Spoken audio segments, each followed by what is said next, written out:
The teaching cycle. Now let's look at the instructor behavior side of the teaching model. The teaching cycle is the primary model to guide us towards producing successful lessons. We can use it to help us navigate the different parts of a ski lesson and to reflect on what steps we should revisit as the lesson progresses. As the lesson unfolds, we can decide if there are steps we need to spend more time on, or if we need more information from the student to get the most out of each step. Number 1. Introduce lesson and develop trust. Introduce yourself, establish a rapport, and build trust with your students. Create an ongoing learning environment that is fun and supportive. Clearly define processes and outcomes throughout the lesson. Number 2.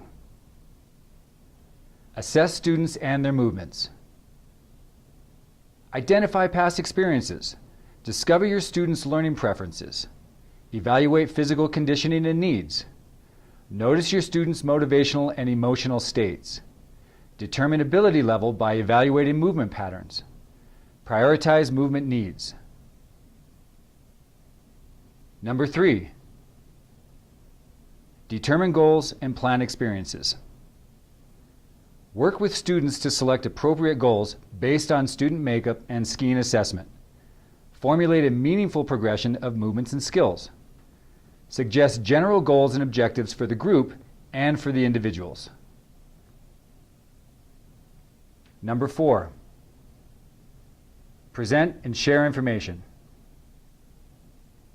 Choose terrain and snow conditions appropriate for the level of your students. Pace your information and practice time that best fits your class. Clearly communicate and accurately demonstrate. Number 5. Guide practice. Set practice at levels appropriate to students' abilities and desires. Provide specific feedback that is relevant to the student. Positive reinforcement. Mix technical and tactical feedback. Create an environment of focused play and experimentation. Number 6. Check for understanding. Verify your students' levels of physical understanding. Verify your students' level of cognitive understanding. Clarify your students' understanding by asking questions. Be willing to reassess your students' needs.